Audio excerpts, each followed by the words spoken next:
Now, the 1980s produced a lot of albums that we would consider to be quote-unquote metal standards, or classic albums, that if you're a fan of the metal genre, you should either listen to or have a part of your catalog in order to really recognize the humble origins of your beloved genre. Now, one such album is Accept's Balls to the Wall, which was a 1983 release that was probably one of the most commercially successful albums of the early part of the 1980s. This was recognized the world over.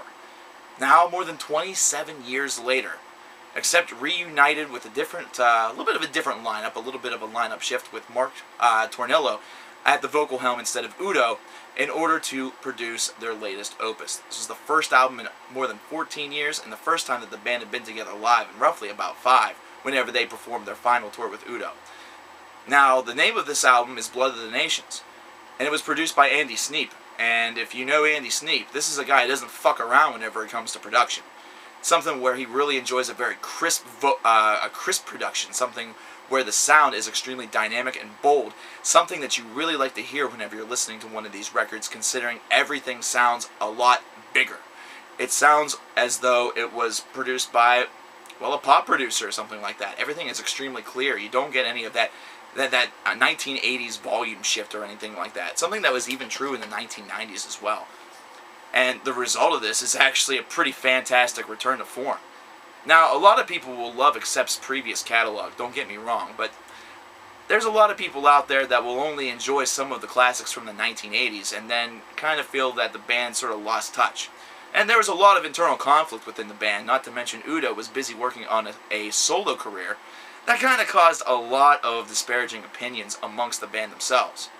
However, with this lineup change, with the shift being placed a little bit more onto the music, whenever Blood of the Nations was recorded, they were really focused. And you could definitely tell with the way, whenever this record is in your CD player and you're listening to it. Why? Because you're getting a lot of thrash heaviness. You're getting a lot of very mature songwriting, something that you would expect from a band that's been around for more than 30 years. This is a band whose origins can trace all the way back to the late 1960s, if you can believe that. It took about a decade for them to have any sort of prominence or record deal, and it took another 5 years to maybe even 10, all depending on your state of mind and how you really look at this, in order for them to truly become successful.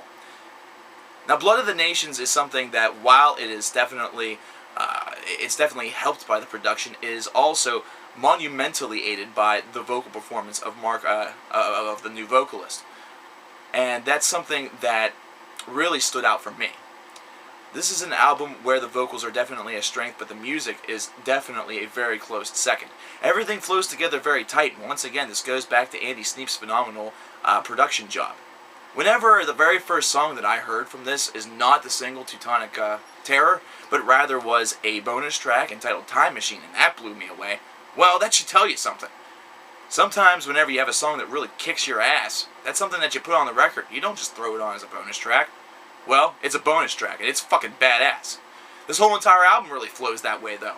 This is an album that definitely kicks you square in the teeth. It gives you that real thrash piece or thrash anthem feel to it. It's something where, well, I'm kind of surprised it didn't make the top 25 list for the year 2010, but it was one of those albums that just sort of, I guess, was too little too late. Something where if I would have done a top 30, it probably would have been number 26. This is an album that you should definitely check out. If you're somebody who thinks of Accept just as the Balls of the Wall band, or think of Accept as a band that really did a lot with speed or thrash in the early 1980s to the late 1980s, but probably wouldn't have anything for you today in this modern age where thrash metal is now an offset with some death thrash, with some thrashcore, with this, thrash this and thrash that. Well, I implore you, don't think that way. If you like the albums from Exodus this year, if you like the album from Death Angel this year, and if you like the album from Heathen this year, I think you should definitely give Blood of the Nations from Accept a definite look. This is an album that might seem as though it wouldn't offer you all that much considering the band's elaborate past, not to mention many of the disappointments that plagued the last part of their career. However, considering they got their shit together, got themselves a new vocalist that was focused primarily on Accept, because where the fuck was TT Quick going? Well, all those things combined with great production by Andy Sneap makes for an overall fantastic experience. It's a lot of fun, and it's definitely an album that you should check out. So what the hell are you waiting for? Why are you listening to me? Go fucking listen to the album right now. I said now. I said fucking now.